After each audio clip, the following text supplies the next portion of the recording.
What's going on? It's your main man, Rick the Dawn. If you click on this video, obviously you want to talk some Survivor, and you could not be in a better place because in this episode, we're going to do some recap, some discussions. I hope you're here live. If you're watching this after the fact, you should have joined me. Survivor went off about 30 minutes ago. Every episode, about 30 minutes afterwards, I'll be right here in this seat talking about the latest episode. So if you want to join me live, that's how you do it. After the episode airs, 30 minutes later, come to my channel and we're going to talk game. All right, this episode is brought to you by vidmondo.com. That is my video sharing platform. You can share videos. I strongly urge you to go over and check it out. It is also brought to you by my podcast, the Really Hood Podcast. All right, let's jump in, folks. All right, so this episode starts off. What's up? My main man Tim is in the building. Hey, please, everyone, go check out Tim's website, his YouTube channel. Amazing guy. Amazing guy. Yeah, and by the way, folks, as you come in, feel free to holler at me in the chat. I will read your posts and what you say, okay? All right, but this episode starts off with Cody. Cody feels on the outs. He realizes his tribe needs a spark. Cody really showed up in this episode. What do you think about Cody's episode tonight? They definitely are starting to change the narrative on Cody. They gave him the hero edit. In my opinion, it was the hero edit. Do you buy Cody being the hero of Survivor, or at least the hero of Bessie? I am very curious to know what you feel about that. Something funny did happen in this episode, and that was Gabler. So, as you know, if you ever watch Survivor, you see the bad storms and things of that nature.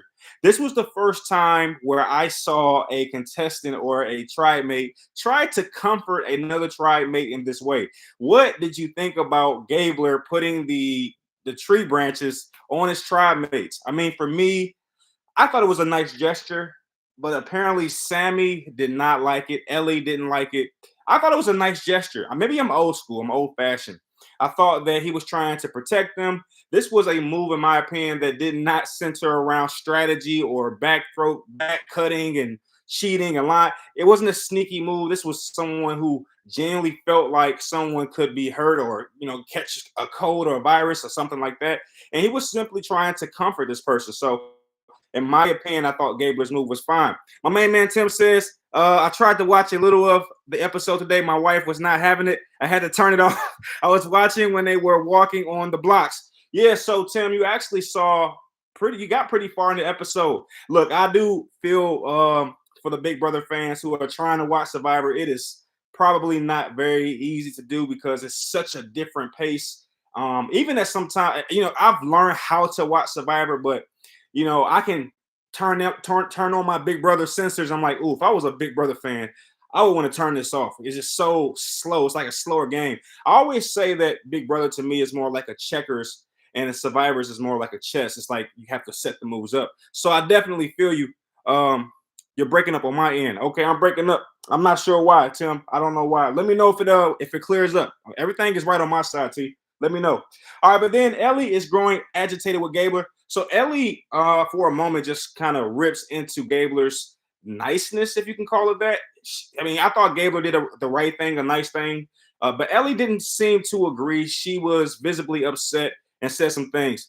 It might be me. Sorry. Let me know, T, if it's still going on though. And anybody else that's in the chat, let me know how the reception is. I'm not sure. All right. So anyway, Gabler's still upset about Ellie going through his bag, and this was really interesting. Okay, because after Ellie kind of says what she says, Gabler is still visibly upset about the fact that Ellie and Janine went through his bag. Do you think that Gabler should still be harping and very upset with this whole bag situation? For me, I'm going to go with yes, because I am, like I said, old-fashioned. I guess so is Gabler. I'm not a big fan of people going through my stuff.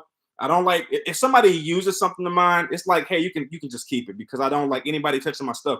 But it's very surprising that Gabler would try to comfort the ladies, or I should say Ellie and Sammy, despite what he felt about Ellie, because he does verbalize that he's still upset about that and that he actually wants to take a shot at Ellie. All right, but then we get to the reward challenge, which is what Tim saw. And it was a very innovative challenge, I have to say. What did you think about the reward challenge today? I love the whole puzzle aspect, how you had to turn a square into a triangle. I actually really enjoyed that entire challenge and, the setup, having to walk on the blocks. I'm going to be honest with you. That was pretty sick, pretty cool. I liked it a lot. But in this case, one of the caveats was the winner had the opportunity to steal one item from their tribe of choosing. I just love the entire concept. And going in, I had no doubt about it that Coco would win.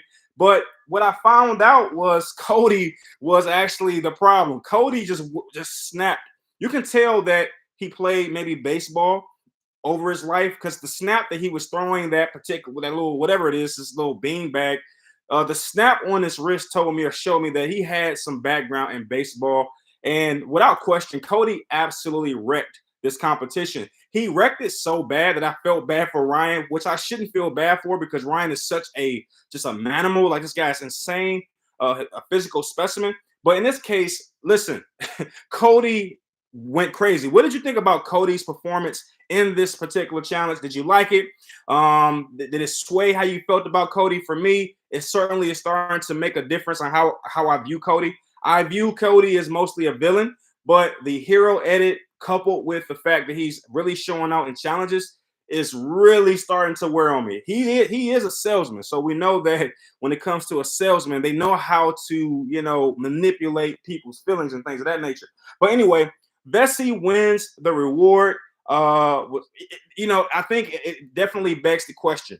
Last week they got rid of NECA, and this week they just show out. So can we agree that getting rid of NECA was the right move for Vesey? We've seen this before. Once Baca cut ties with Mariah, they instantly started winning first place, even over Coco. And the same thing happened tonight, where getting rid of NECA appears to have been the right move because it allowed Vesey to win first place in the reward challenge. So what are your thoughts on that? Do you think that NECA was the anchor? Are you upset? Are you okay with NECA being evicted? That is the question I have for you. For me, I'm going to say that I'm totally okay with NECA being voted out. I think that she was an anchor. And certainly the fact that Vesey beats both Baca and Coco shows that, okay? The evidence is there. But I want to just give a quick shout out to Noelle, who looks completely bad A-word, B-A, bad A. I don't like to curse much, but I have to say that when Noelle walks off that challenge with the prosthetic and the I forget what they call it, but it's like the little what do you call that thing, for crying out loud? It's the leg thing. Is it the prosthetic? It might be, but she just looks BA, man. She looks very, very BA. She looks like a chick from a sci-fi film, and she just looked extremely strong. Okay, I pointed it out as I was watching the episode. I saw how Noelle walks off, and it was something about her that reminded me of like a sci-fi film. It was like part woman, part cyborg. I don't know what that was, but I saw it and it just made me want to write something down. But here we go. Karishma says, I think Lindsay. Oh no! Whoa! Too far. Hold on, Karishma. All right, before I even read that, I'm going to keep going because Karishma is already at the end of the episode. I'm getting there.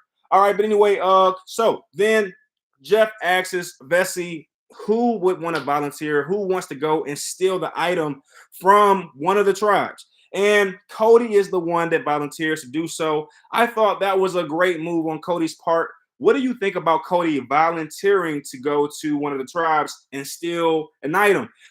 In doing so, obviously, he puts a target on his back.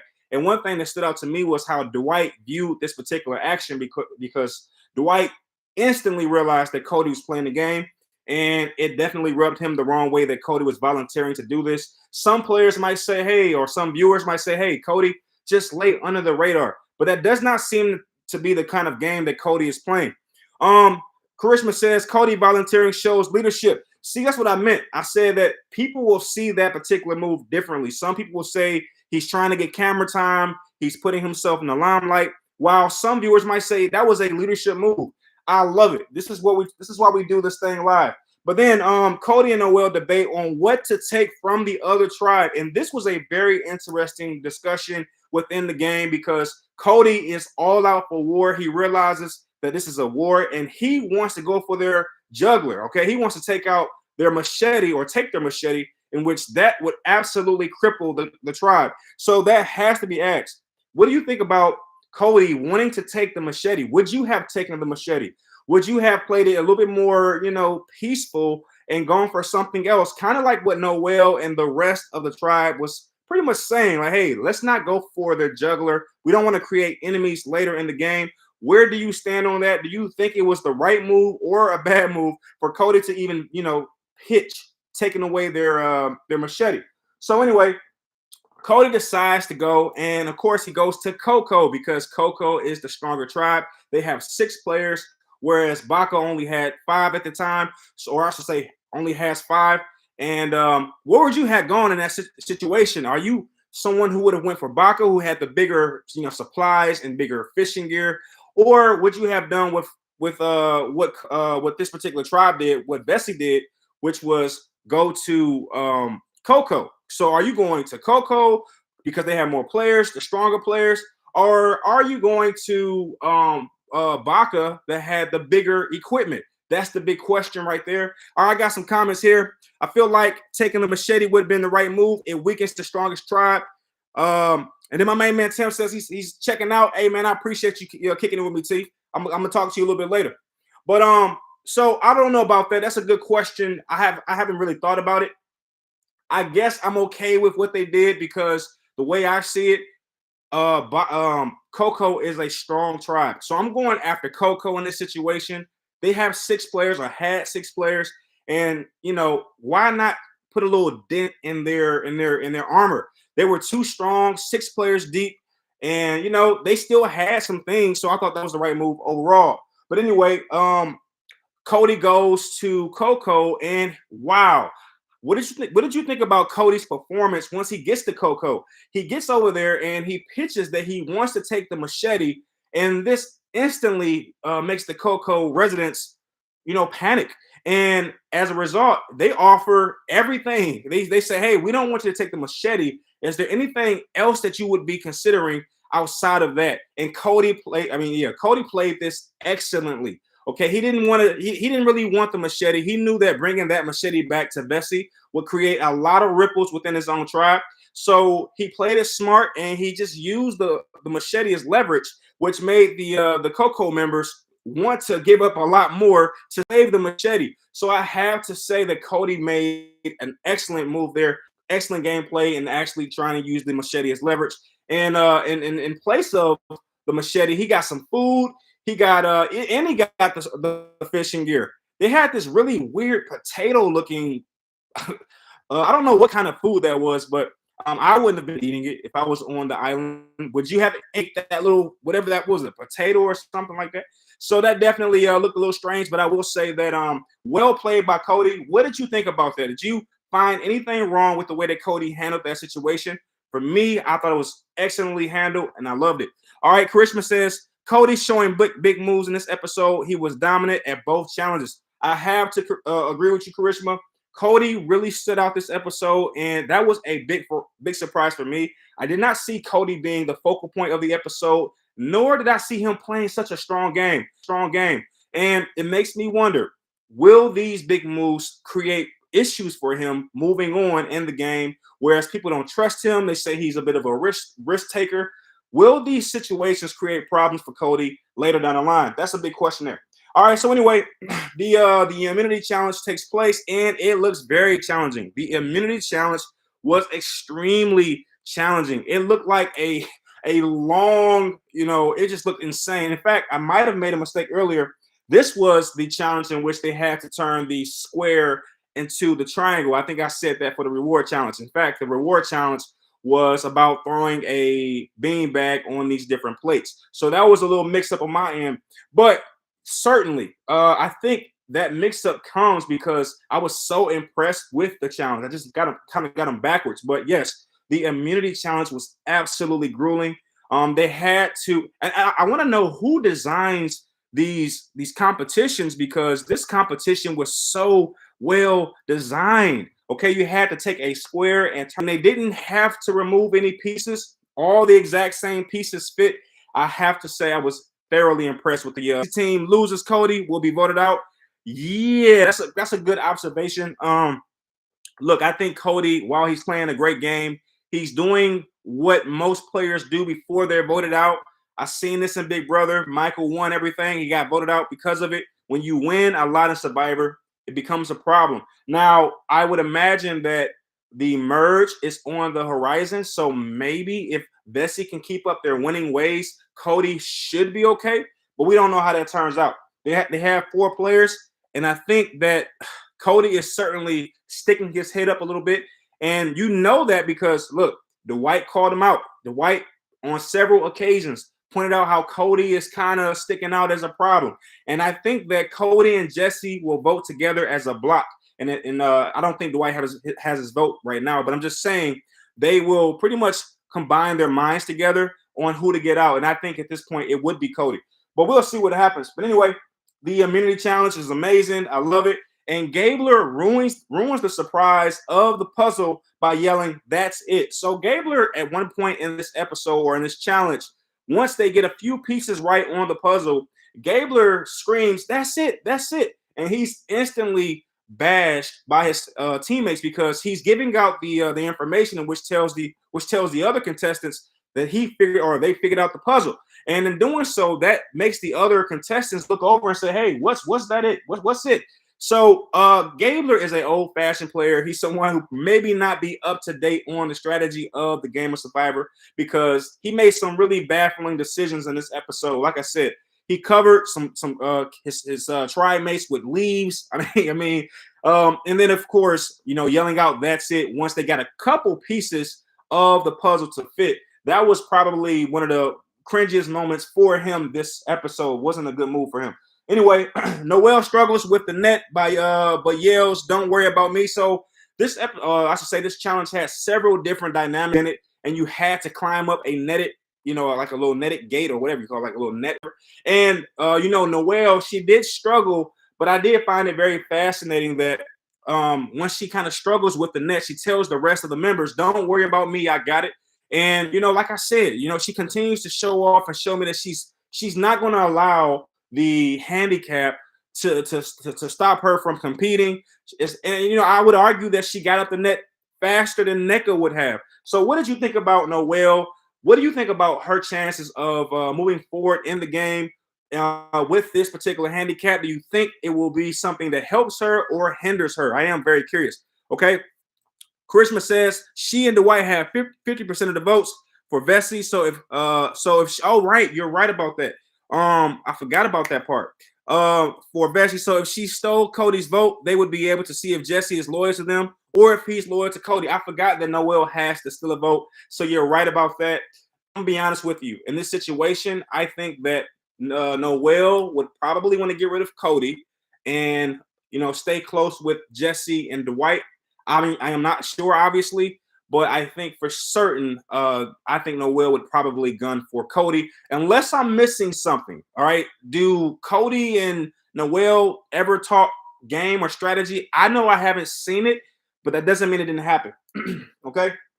So anyway, the competition goes on, and Coco is in last place and yells at Jeff to confirm completion.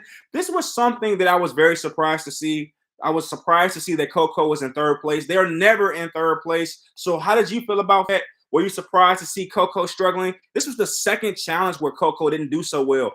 Even in the reward challenge, Ryan could not knock down these bricks with the beanbag for some reason. I thought that he would destroy that competition because he's so strong. So I figured that when he threw the beanbag, it would have enough velocity to knock these things over. But no, he just couldn't get it. He couldn't get it right. So yes, Coco in this challenge also struggled and was in last place. And they had to ask for Jeff to confirm that their puzzle was correct. And Jeff was actually focusing on Baca and Vessi when it happened, which probably cost Coco about a few seconds. So it made me wonder, does Survivor need to make some changes where they have play callers who can watch things? It's like basketball or football. They have or even hockey. They have multiple refs because one ref can't see everything. So while Jeff is looking at Baca and Vessi, Coco is like, Jeff, we're done. And then Jeff finally realizes that he has 3 teams competing, and he looks at Coco and says, "Oh, Coco, you're good." So I was wondering about how other viewers might have saw that. Do they need a second person during challenges? I mean, it's a nitpick on my part, but I just noticed it. It was one of those things I noticed. All right, anyway, Vessi did Coco dirty. Oh my gosh. Charisma, you called it. So during this challenge, Bessie did an amazing job. No, was it who won first? Who was first place, Christian? I think I got it written down here. All right, okay, it was Bessie. So Bessie wins first place, and can you believe it? Bessie starts to help Baca finish the puzzle, which absolutely threw Coco off. I mean, it was a very strong move on Bessie's part, and this was the second move by Bessie aimed at Coco. Again, Cody went to Coco and took some things from them, and I think that move was to weaken their tribe. And you have to wonder, did Cody and Bessie play that particular move perfectly? Because in doing so, it appeared to work. I love the move because it showed that Bessie was out for war. It showed that Bessie had, some courage, because that was a very courageous move. That is a move that is not done. I think down the line, those Coco members will always remember what Bessie did on that day. And I'm not sure. I'm not sure how I feel about it. So, how do you feel about? That's the big question, right? How did you feel about Bessie helping Baca? Because think about it. Baca is also their opposition and their competition. And dare I say, I'm a little more nervous about Baca more so than Coco. Yes, Coco had more players, but when you look at the players that are on Baca, okay, you got Gabler. He seems to be like old school. He's going to be very, very loyal, hard to break. You got Ellie. She's like a strategic mastermind, an evil mastermind, mind you. You got Owen and Sammy. Those two guys are terrifying in the game of Survivor. I mean, listen, that's 4 players I wouldn't want to help necessarily. Okay, and I think they have a fifth. Who's their fifth? I think it's Janine. Janine, and she's like the mouse of the tribe. I barely even know Janine's playing. So when you compare that to Coco, who has Ryan, they have James, they had Lindsay, they have Cassidy. I'm not sure outside of Ryan. They got Gio, they got Carla. It's debatable. It's debatable. But certainly, I look at that move as very courageous and it's surprising. All right, so Karishma says, I think Bessie did that because Merge is coming in a few episodes. So let me ask you, Karishma, by doing that, they might create. So what was the purpose? What was the strategy? If you're in that tribe, if you're making that decision, what does that move actually help you accomplish when it comes to Merge? Because obviously you create, what is it, 5 friends, but you also create 5 enemies. So what is the advantage that Bessie gets? Oh, okay, maybe I'm starting to answer the question as I think about, or I'm thinking about the answer now. Perhaps their thinking was, if Coco goes into Merge 6 strong, then that's automatic game over. They're going to have the numbers, and of course, Bessie only having 4 members, they'll get picked off one by one. So I feel like I just kind of figured out the whole equation there. So maybe that's what Bessie was thinking. Let me know if you think otherwise. Did Bessie do that for any other reason than what I just stated? Anyway, Coco goes to Tribal Council for the very first time. Did Bessie play dirty? Was it a dirty play or was it a smart play? Bessie, was it dirty or clean? Was it dirty or smart? Let me know what you think. I'll reserve my opinions on this because listen, I have some thoughts about it, and I'm gonna try to reserve it and keep it to myself. But was it dirty or was it strategic? Was it smart? Is it something that you saw and was like, great move on Bessie's part, or did you think that was something that could hurt them later in the game? Karishma says, by doing that, when Merge comes, Baca will be more reliant into staying loyal to Bessie than target Coco. That's a good point. Obviously, with Bessie pulling that little move on Coco, maybe that is a talking point once they merge.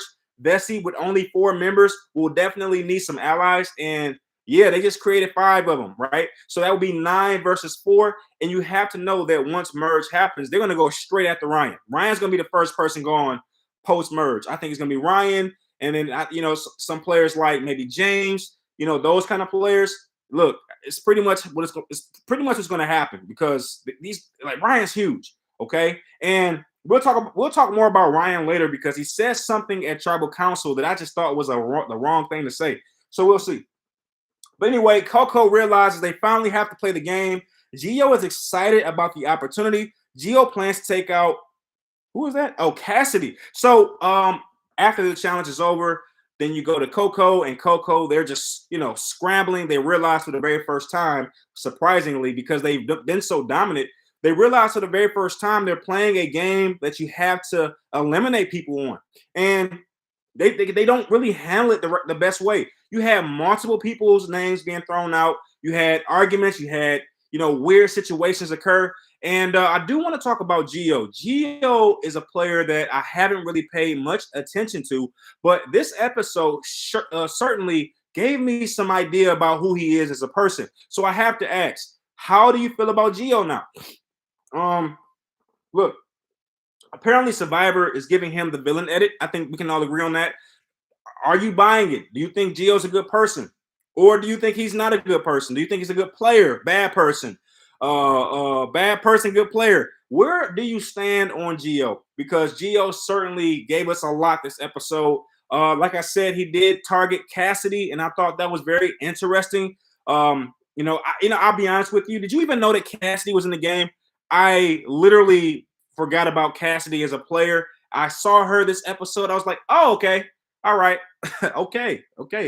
There's a person here. This Cassidy is her name. I didn't even know didn't even know. So yeah, how do you feel about Cassidy? Do you feel like Cassidy is playing a smart game by being so low under the radar? Do you think she's playing a bad game? I would like to know what you think about Cassidy as well. But anyway, Christmas says it's a smart play. Bessie is on the totem pole. Absolutely. And certainly they've moved up a little bit by helping out Baca for sure. And then Gio is more than likely going to be voted out the best time Coco or the next time Coco loses. So it looks like Karishma is not feeling Gio, or at least is looking at the game and see that Gio is making some strong moves. And you know what? It's hard to disagree. I feel like this episode really focused on Gio, Lindsay, and Cassidy. And I'm not sure that Cassidy is going anywhere. I just don't see her as a threat. She's not creating any waves. So I don't see her being someone that they would prioritize this early in the game. We'll see. Anyway, the ladies flip things against Gio because, again, Gio is targeting Cassidy, but the ladies come together. And this was very surprising for me. I didn't know that the ladies had this secret alliance. Perhaps they talked about it earlier, maybe episode 1 or 2, but I totally forgot about it. And I think those ladies were Carla, Lindsay, and Cassidy, right? I think they come together. And they all pretty much throw dirt on Gio, just saying, hey, he's playing the ruler card. He's acting too chauvinistic, that kind of thing. Do you agree with the ladies' assessment? Do you think that Gio was playing a game that was very bossy? I know I do feel that way. And when I saw the clips they showed, again, they gave him the villain edit. I was not on board with the way that Gio was talking to people. And I wondered if I was being manipulated by the editors because Gio was saying normal things. He wasn't really trying to. He didn't seem like he was trying to be bossy. But when you put the evil music behind Gio's words, and you only take out little bits and pieces of what he says, it does come across that way. And I wondered how other viewers were seeing Gio's words and actions. Were you thrown off by them? Were you surprised by them? I was. Gio did not come across to me as a bossy person prior to this episode, but certainly this episode did lend me to thinking that way. So it kind of threw me off a little bit. But Karishma says Gio is hurting himself and losing allies. There you have it, folks. Karishma also sees it the same way. Gio's actions, or at least the way that the edit, presents his actions, did not help. It did not do him any favors. So that was very surprising. All right. Anyway, one of the most surprising things happens, in my opinion, and that is Lindsay thinks everyone is targeting her because she's a big threat. I have to use bunny ears on this. I have to ask this question as well. Was Lindsay a big threat? Look, I barely knew she was in the game. Perhaps because they were winning so much, they did not focus on the Coco tribe. And maybe she was making these huge moves. But Lindsay says during this episode, I think they're targeting her because she's a big threat. She's a social threat. She names out all these things that she is: a social threat, a challenge threat. She's very outspoken, all these different things. And I have to know, did you buy that? Were you buying or selling the fact that Lindsay was a big threat? Are you buying or selling that? Because I have to know. I have to know. Okay. But anyway, by virtue of Lindsay's paranoia, what happens is Carla grows very worried because of Lindsay's actions and what she's saying and how she's presenting herself. And it's caused Carla to show some concern. So then Carla starts to talk, and other people are coming to Carla and say, "Hey, so what's going on with Lindsay? Why is she acting so?"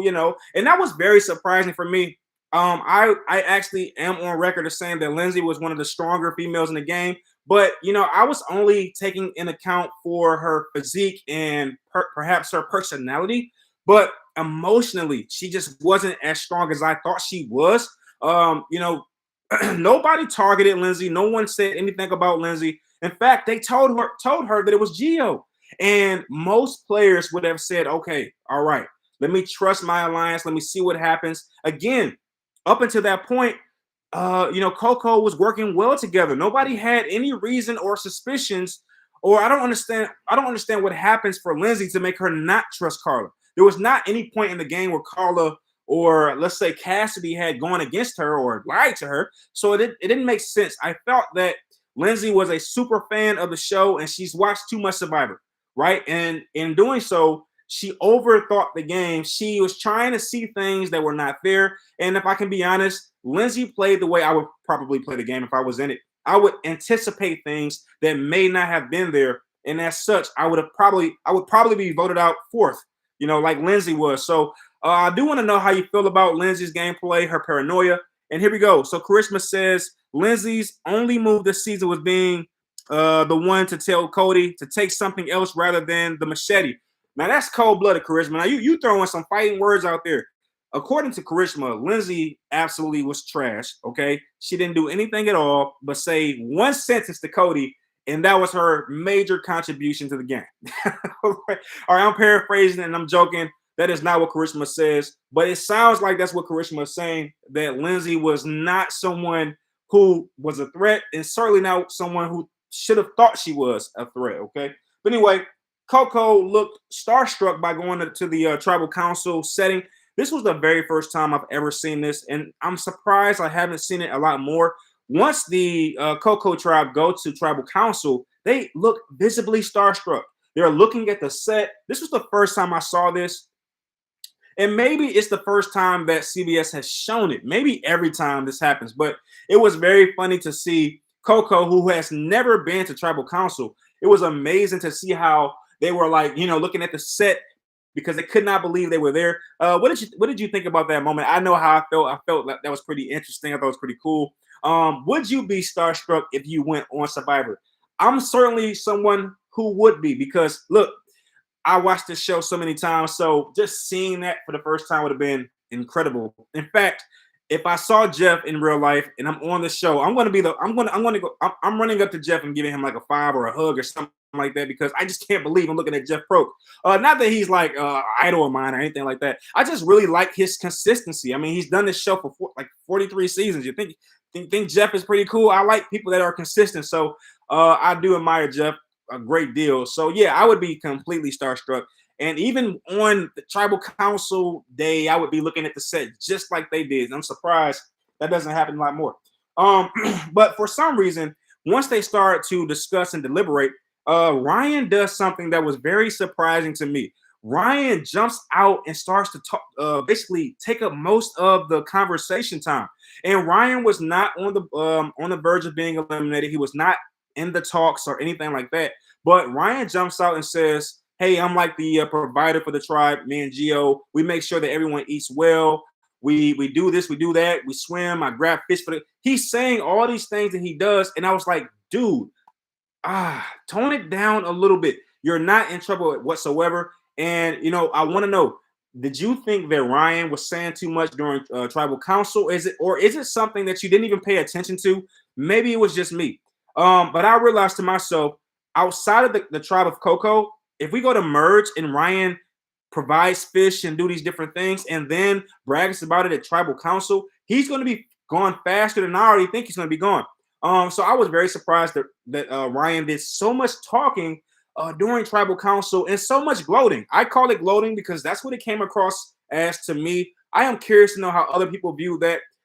Did Ryan say too much, do too much during tribal council? Or was it something that, it's like, hey, you're overthinking it. It wasn't that big of a deal. I barely even remember it. Let me know what you think about that. But Charisma says seeing the Survivor set would be incredible. I have to agree. Look, there was another moment where she's going to place and write her vote. She actually looks around and she's like surprised that she's looking at the area where you write the vote. So this was really fun to see, and I could not believe that they showed that for the first time. This is the first time I've ever seen it.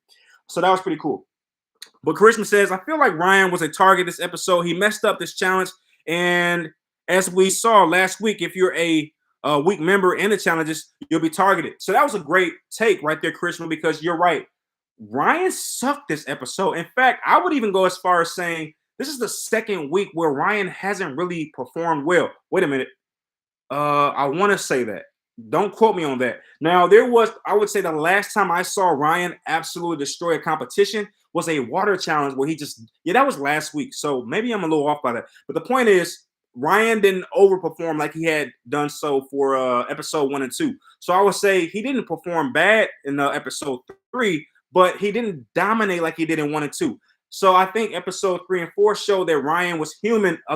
He's human. And I didn't know that was going to happen. I thought that based on episodes 1 and 2, hey, he's going to will his team like Ozzy. Like Ozzy was so dominant, his team could perform bad and they would still win. Ryan doesn't seem to have that clutch kind of gene, that kind of effect. But of course, Ryan by himself is still pretty strong. But as Charisma points out, Ryan did not perform well in either challenge today or this episode. So I have to agree there. And I disagree on the part, Charisma, where you said he was a target. And the only reason I say that is because his name did not come up in talks. The only players that I heard was Cassidy, Lindsay, and Gio. So I would say I don't know if that maybe you're saying he should have been a target. He was a weak member, but I'm saying I didn't see him as an actual target this episode. Should he have been? Of course, but because we're not in the merge yet, I don't think that Coco is going to get rid of Ryan, because if they get rid of Ryan, they're going to be toast. Okay, who's going to win? James is not going to win much. I don't see Gio doing much. I don't see Carla doing much. And it's pretty much a wrap. Cassidy is certainly not doing much. So I think they have to keep Ryan around, and there's no way he's going to go home, even if he performs bad like he did for the reward challenge, right?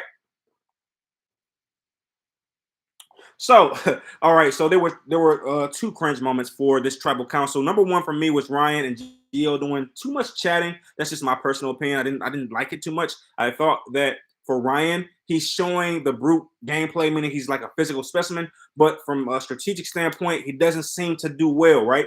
But another cringe move for me was Lindsay. So Jeff does kind of, make his rounds and ask other players how they felt, what happened at camp. And Lindsay calls out tribe members who didn't speak to her. Ryan says he didn't feel like he had to. This was a very bad move, in my opinion, on Lindsay's part, because she's already drawn a lot of suspicion from Carla and other tribe mates. And she doubles down on it and says, hey, I felt some kind of way because you guys didn't talk to me. Or she says certain members of the tribe didn't talk to me. I was like, Lindsay, do you not understand how this game works? That was worse than what Ryan had done at the tribal council and gloating about his particular individual performances. But she doesn't seem to notice for some reason. I think if she watches back, she's going to realize that she hasn't really made the best moves. But Lindsay just lays into her tribe mates, and this makes Ryan say to him, or say out loud, hey, I didn't feel like I had to. And that should have been the indication to Lindsay that, Lindsay, you're going home. Okay. If Ryan feels comfortable saying what he says, then you're going home for sure. So what do you think about Lindsay saying that particular quote, which was, I wrote it down. She calls out members who didn't speak to her. What do you feel about that? Are you okay with that move? Would you have done the same thing? Maybe she was fishing and trying to get people to open up, in which she could interject and say, hey, well, I really wanted to speak with everyone, to keep camaraderie or something like that. I'm not sure what the logic or the strategy was behind Lindsay calling out members of her tribe. Was she trying to paint the bullseye on Gio and Ryan? Maybe that was a strategy. I'm not sure. If you know what it was, please let me know, okay? Because I have no clue. All right. Karishma says the reason I said that Ryan is a target is because he is in the minority alliance with Gio. True. Okay, James, Carla, Cassidy, and Lindsay had a 4-person alliance, so I thought they would have picked off the easy targets. I definitely see your point of view, and like I said, the only reason I disagree is because I didn't hear Ryan's name, and there's not. That's not to say that you're not on point, because obviously Carla targeted Gio, Cassidy targeted Gio, so it appeared that Gio and Ryan were at least the targets. I don't know that Ryan was the individual target, much like Gio was, but according to the way that the game played out, yeah, you might be right about that. Gio and Ryan are a minority alliance, and one of those players was going to get taken out this episode, if not for Lindsay's paranoia. But it makes me wonder, Krishma, why not take out Gio anyway? If you're a 4-person alliance, why weaken your own alliance? Which is why I'm not buying into the fact that 4-person alliance was really that strong. I think that Gio, if I'm not mistaken, Gio has somewhat of an alliance with some people outside of Ryan. I thought I've seen him talking to James once or twice. I thought I've seen Gio talk to Carla a couple times. So I'm saying that I don't know that alliance was that strong, because if it was, especially with a mastermind like Carla, would voting out Lindsay have been the right move? I'm just not seeing that as a logical move, especially with Gio acting the way that he was acting. So let me know what you think about that. Was voting out Lindsay a good move, bad move? I don't know. I think it was a silly move. I think that was a moment in which emotion overtook strategy. Gio is going to be a factor. The fact that Gio and Ryan are voting together as a block is a problem. If Gio and Ryan make it to the merge, could be an issue, especially once Jesse and players like Sammy and Owen start to get together. They could start to form something. So I don't know. I'm not in agreement with getting rid of Lindsay this episode, but again, I'm ahead of myself. All right, Christmas says Lindsay really butchered her position this episode. Lindsay was sitting pretty, Charisma. Look, I'm not understanding what was going on. I think that's a character trait of hers. She probably does that in her own life, where she overthinks things and makes bad decisions and stuff like that. But she was sitting pretty. There was no one targeting Lindsay. And again, I could not understand where the paranoia was coming from, because I didn't see any indication of anybody looking at Lindsay whatsoever. So this was a total self-destruction move on her part. And dare I say, one of the worst forms of gameplay I've seen in some time. Okay, not ever, but sometime. I've never seen a player just absolutely self-destruct this way. Really never seen it before. Charisma says, I feel like Lindsay being voted out extremely benefited Cassidy. Absolutely. If there's anybody who benefited from Lindsay going out, it was Cassidy. Cassidy was a player who I didn't even remember, if I'm being honest. I saw her face a couple times. I said, well, she's pretty cute. Okay, I saw her face, but I knew she just, I'm like, this young lady here. She'll be going in the middle of the season. She's going to make it that far because she won't be a big enough threat to take out early. But at the same time, people will realize that she's a threat as they get towards the middle of the game. They're going to say, hey, let's get rid of the floaters. That kind of person. I think her and Janine are basically in the same canoe. Okay. They're pretty under the radar, and a lot of people might say that's the right form of gameplay. I agree. I understand your point on that. Okay, but anyway, Lindsay reveals that her paranoia created issues. So this was interesting. Even Lindsay understood that her paranoia was a problem, yet she continues to bring it about at Tribal Council. If you know that paranoia was the reason why the mood shifted at camp and things of that nature, why would you call out these members of your tribe who did not speak to you? Because to me, that spelt paranoia. So I don't know. Lindsay self-destructed this episode, and it was hard to watch, folks, for me at least. All right, but anyway, Gio says that someone will be hurt at the end of the day. Does he lack self-awareness? Gio does something that certainly threw me off. He kind of points out that Lindsay, actually, he doesn't say Lindsay's name. He's talking to Jeff, and Gio says, hey, Jeff, somebody's going to be hurt at the end of this. And I'm thinking to myself, Gio, why would you say that? Like, Gio has no self-awareness whatsoever, okay? He has no idea how he makes people feel. And I feel like that's a cultural thing. Like, you can tell that he speaks English, but you can also tell it's a second language. And I'm getting the vibes that perhaps he doesn't quite understand how his words impact. But he says, hey, Jeff, somebody's going to be hurt at the end of this. And I'm like, going to be next. That's how I thought it would play out. I thought Gio was going to be gone. I'll be honest. I thought Gio would leave. I had no reason to believe that even with her paranoia that Lindsay would get voted out. So at the time of Gio saying that, if you watch the episode, do you feel like Gio is going home? In fact, if you can be honest, who did you see going home before you found out who did go home, if you don't mind sharing that? But anyway, in the start of the season, this is what Karishma is saying. James was extremely close to Cassidy. James was extremely close to Cassidy, but he learned towards Lindsay being his number one. Oh, yeah, that's right. By Lindsay leaving this episode, James and Cassidy will be number ones. That's a good assessment. I forgot about the fact that James and Lindsay had that connection, and I do think that James is smart enough to align himself, realign himself. I think if he's smart, though, I think James should go straight to Carla. I don't know, help me with this, okay? I'm not understanding how players like Carla don't stand out, because she just seems like the head and shoulder winner of the season in that tribe. If you're looking at the tribe of Coco, James does come across as someone who could probably sneak up and win. But for me, though, Carla is the head and shoulders winner from the Coco tribe. In your opinion, if you don't mind, who wins from the Coco tribe, the entire thing? If Coco went to the finals 5 strong, the bottom 5, who of the Coco tribe wins? Based on what you've seen, for me, Carla, man. Carla is so like crafty, but I do understand the fact that she probably doesn't talk during camp and during the tribal conversations. She's probably very quiet to them, and she only reveals that she talks and what she talks about to the viewers. So maybe that's what it is. But let me tell you, if I was on the island with Carla, man, I'm voting her out, or I'm aligning myself with her like I think James should. And then you pile that onto the fact that she has an advantage, an idol. Carla is looking very strong right now, and I did not see that as a possibility.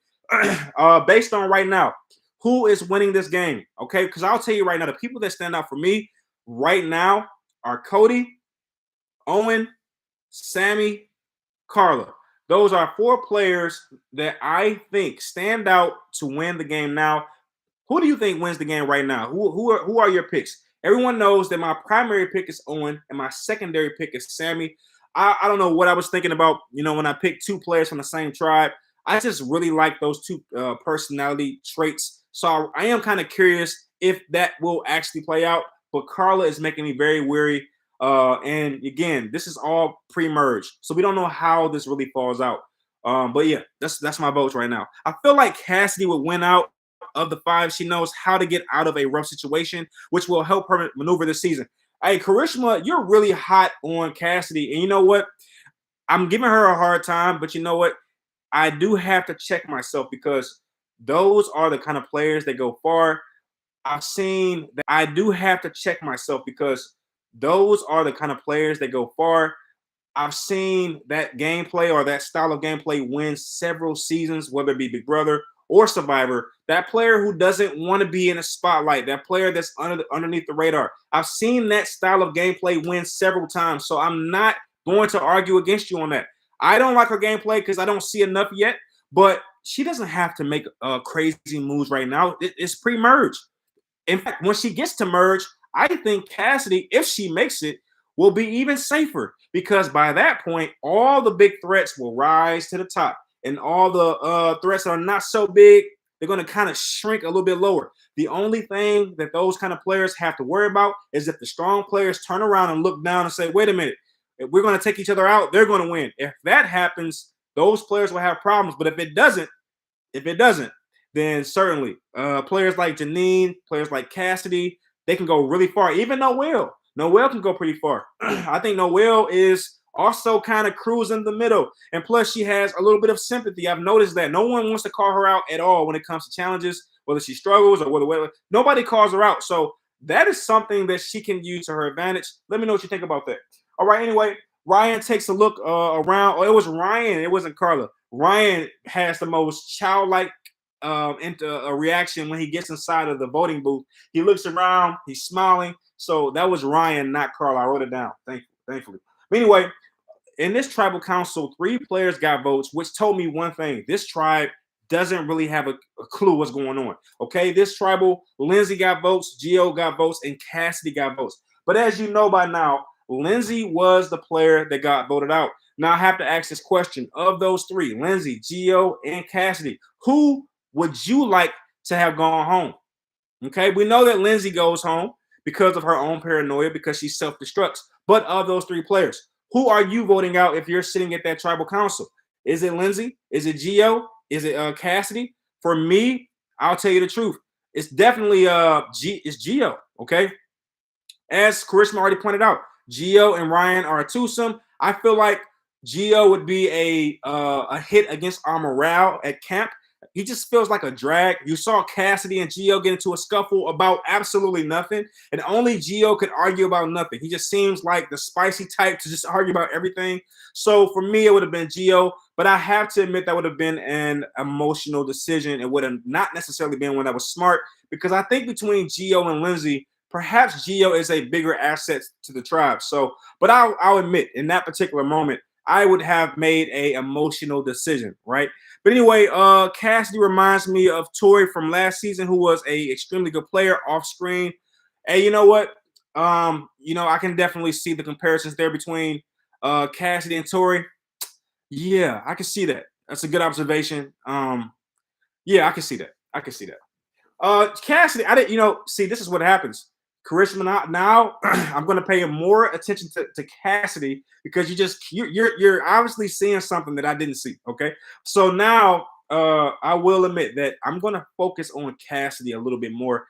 For me, she's been somebody who just under the radar, and again, you can equate that to the fact that Coco just hasn't been to tribal council, so it's not necessarily a shot at Cassidy's gameplay. Maybe just there was no camera over there often, right? So anyway, that is what happened this episode. What happens next, we don't know. We did see tonight that there was a little bit of a preview. We see some scuffles in Bessie. I saw some things happen in Bessie. I'm not sure how that will matter moving forward. We know that the merge does not happen next episode. I think it's about 2 to 3 episodes away. Now, once the merge happens, that's when things get very interesting. I am very much so looking forward to seeing Jesse, Carla, and Cody, Owen and Sammy, those 5 players particularly, interacting with one another, because I think that those players are all mental players, and I think they'll all kind of get a whiff of each other, and I cannot wait to see them either come together or form their own alliances in battle. That is what I'm most looking forward to. I feel so sorry for players like Ryan. I don't think he has the mental gameplay to survive with those kind of sharks in the water. Carla is going to eat Ryan up. I think she's only working with him because she knows she needs him. I think Jesse would absolutely eat Orion up. Same thing with Owen, not necessarily. Owen seems to be playing a really good game, in my opinion. I love the gameplay that Owen's playing. He's so low under the radar, but he stands out. I don't know how he does it. Cody is going to absolutely munch on Ryan's. Like, Ryan won't survive a Cody, okay? Cody is looking to make a big move. So there's no question about it. Cody's going to gun for Ryan for sure if he makes it to merge. So that is my take on it. And I will say thank you for kicking it with your man, Rick the Dawn. I'll be back here next week, same time, about 9:30ish, and we'll talk about what happens next. All right, Karishma says last season's merge happened after 5 players were voted out. So assuming this season follows that pattern, merge will be in 2 episodes. All right, Karishma. Hey, I really appreciate you, Karishma, for being there with me. We knocked it down this episode. If you're watching this after the live stream, hey, you missed out. Me and Karishma was holding it down. But again, next Wednesday, we'll be right back, kicking it with you and talking about some Survivor episode 5. All right. But anyway, have a good night, and I appreciate you being here and watching. See you again. Hey, thanks, Karishma. Peace.